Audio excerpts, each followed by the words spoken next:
5ই আগস্টের পূর্বে সর্বপ্রথম শাহবাগে আমাদের পক্ষে যিনি মিছিল নিয়ে এসেছিলেন তিনি পীর সাহেব চরমোনাই।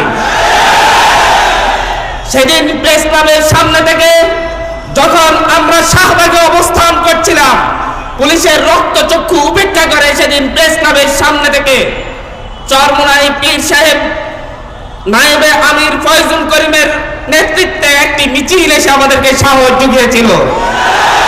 আমরা সেটা ভুলে যাইনি। আমরা আজকে অভ্যুত্থানের 5 মাস পরে আজকে এখানে একত্রিত হয়েছি, কিন্তু অভ্যুত্থানের 5 মাস আগে অভ্যুত্থান চলাকালীন সময়ে যে দলগুলোকে আমরা পাশে পেয়েছি তাদের মধ্যে আজ আমরা সেই প্যাসিবাদী আচরণ লক্ষ্য করছি। আমরা লক্ষ্য করছি কিভাবে আওয়ামী লীগকে পুনর্বাসন করা হবে তার নীল নকশা সাজানোর চেষ্টা করতে দেখছি। আমরা দেখছি আমাদের ভাইয়েরা এখনো হসপিটালের বিছানায় কাতরাচ্ছে।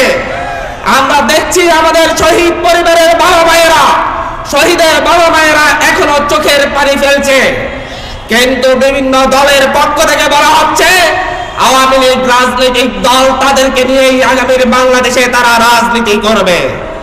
আমরা বৈষম্য বিরোধী ছাত্র আন্দোলনের পক্ষ থেকে সুস্পষ্ট বলছি, এত রক্ত দেওয়ার পরেও যারা আওয়ামী লীগের পক্ষে অবস্থান নেবে তাদের সাথে বাংলাদেশের মানুষের কোনো সম্পর্ক নেই, থাকতে পারে না। বাংলাদেশের মানুষ সেই দিল্লির এজেন্ডা আর এই দেশে বাস্তবায়ন হতে দেওয়া হবে না। দিল্লিতে বসে বসে পরিকল্পনা করা হবে আর বাংলায় বসে বসে তার দাসেরা সেই পরিকল্পনা বাস্তবায়ন করা হবে। সেই স্বপ্ন 5ই আগস্টের পর আর দেখা যাবে না, সেই স্বপ্ন আর দেখবেন না। বাংলার সেই চাঁপাইনবাবগঞ্জের সীমান্তে দেখুন, বাংলার সেই প্রতিটি সীমান্তে দেখুন, সীমান্তের মানুষজন এখন প্রতিরোধ গড়ে তুলছে। সুতরাং দিল্লির পক্ষে এই দেশে অবস্থান করবেন, এই দেশে রাজনীতি করবেন, সেটা এই দেশের মানুষ আর মেনে নিবে না, নিবে না, নিবে না। আজকে অভ্যুত্থানের 5 মাস পরে যখন দিল্লির পররাষ্ট্র সচিব বলছে যে আগামী বাংলাদেশের নির্বাচিত সরকারের সাথে সরকার আসলে আমরা সম্পর্ক স্বাভাবিক করব, তার 2 দিন পরে দেখা যাচ্ছে একটি রাজনৈতিক দলের শীর্ষ নেতা বলছে অতি দ্রুত নির্বাচন দেন, নির্বাচিত সরকারই এই দেশের ভবিষ্যৎ নির্ধারণ করবে।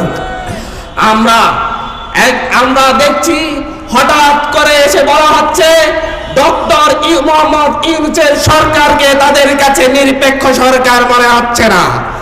তারা নতুন নিরপেক্ষ সরকার চায়, যেই সরকার 1/11-তে যেরকম ভাবে কারচুপির নির্বাচনের মধ্য দিয়ে আওয়ামী লীগকে ক্ষমতার মস্তদে বসিয়ে দিয়েছিল, বাংলাদেশকে তাদের ভারতের দাসত্বের শৃঙ্খলা আবদ্ধ করেছিল, সেই রকম একটি নির্বাচনের মধ্য দিয়ে তাদেরকে যেন এমন একটি সরকার দেওয়া হয় নিরপেক্ষ সরকারের নামে, যেটা তাদেরকে নিশ্চিত ক্ষমতায় বসিয়ে দিবে, সেই রকম সরকার তারা চায়।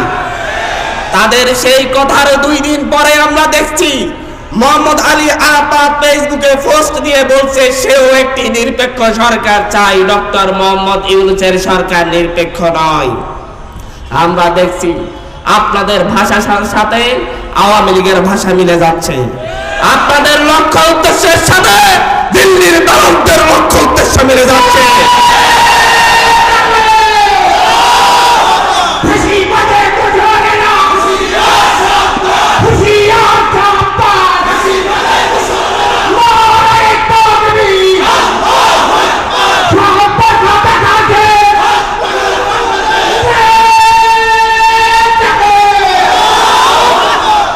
ফ্যাসিবাদের বিরুদ্ধে বাংলাদেশের মানুষ, বাংলাদেশের সকল রাজনৈতিক দল ফ্যাসিস্টের বিরুদ্ধে নাহিদ ইসলামের নেতৃত্ব মেনে নিয়ে রাজপথে নেমে এসেছিল।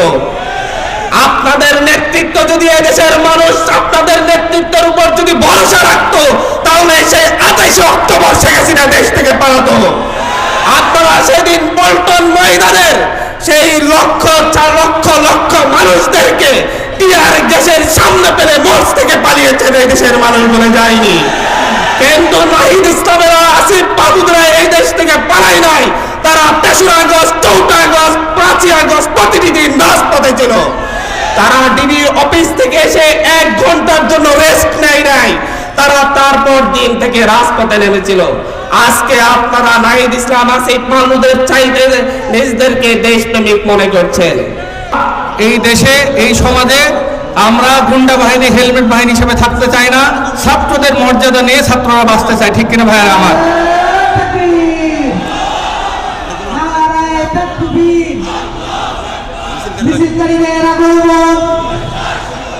শুভেচ্ছা, স্বাগত, নারায়ে তাকবীর। আজকের সম্মেলন সফল হোক, সফল হোক। প্রিয় ভাইয়েরা আমার, আপনারা দেখেছেন 53 বছরের রাজনীতিতে প্রত্যেকটা সরকারি যুবকদের ব্যাপারে কি করেছে। যাদের মেধা ছিল, যারা প্রাপ্য অধিকার রাখত এদেশে বিভিন্ন মন্ত্রণালয়ে কাজ করার, চাকরি করার, সেই যুবকদেরকে বঞ্চিত করেছে।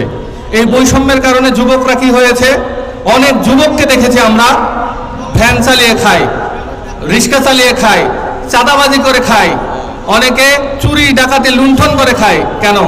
এর অন্যতম কারণ হচ্ছে এই দেশের মধ্যে 53 বছরের শাসকরা এই যুবকদেরকে তাদের প্রাপ্য যে চাকরি, যে সম্মান, সেই সম্মান দিতে ব্যর্থ হয়েছে, ঠিক কিনা ভাইয়েরা আমার? এই জন্য আজকের এই বাংলাদেশে, গণঅভ্যুত্থান পরবর্তী বাংলাদেশে আমাদেরকে শপথ নিতে হবে।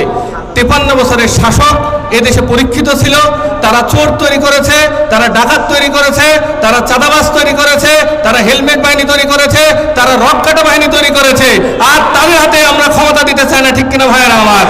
আল্লাহ পাক রব্বুল আলামিন আমাদের এক এবং নেক হয়ে দেশ এবং জাতি, ইসলাম, মানবতার পক্ষে কাজ করার তৌফিক দান করেন। আসসালামু আলাইকুম ওয়া রাহমাতুল্লাহ। সমবেত ভাই ও বন্ধুগণ, ইসলামী আন্দোলন বাংলাদেশ ঢাকা মহানগর উত্তরে নগর সম্মেলন 2025 শুরু হয়েছে। আজকে মিছিলে মিছিলে কারণ বাজার ভরা যাবে ইনশাআল্লাহ। বিভিন্ন থানার থেকে আমাদের মিছিলগুলো এসেছে, আমরা সকলের নাম নিতে পারছি না, আরো মিছিল আসছে। যারা মিছিল নিয়ে এসেছেন ব্যানার সহকারে, ব্যানারগুলি আমাদের প্যান্ডেলের বাহিরে বিভিন্ন জায়গায় টানিয়ে দিন, বিভিন্ন জায়গায় টানিয়ে দিন।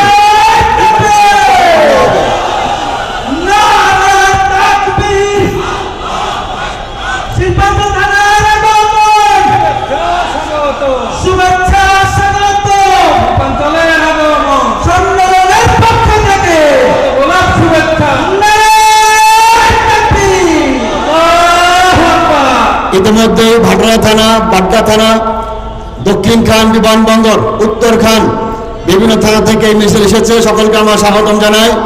প্রত্যেক থানা শাখার সভাপতি, সেক্রেটারি, প্রত্যেক থানা শাখার সভাপতি, সেক্রেটারিগণ সামনে চলে আসবেন, আমাদের সুপাগুলাতে মেহরবানি করে বসবেন। সভাপতি ভাই ও বন্ধুগণ, সম্মেলনের এই পর্যায়ে বক্তব্য রাখবেন ইসলামী আন্দোলন বাংলাদেশ ঢাকা মহানগর উত্তরের সহ প্রচার ও দাওয়া বিষয়ক সম্পাদক মাওলানা নাজমুল হাসান।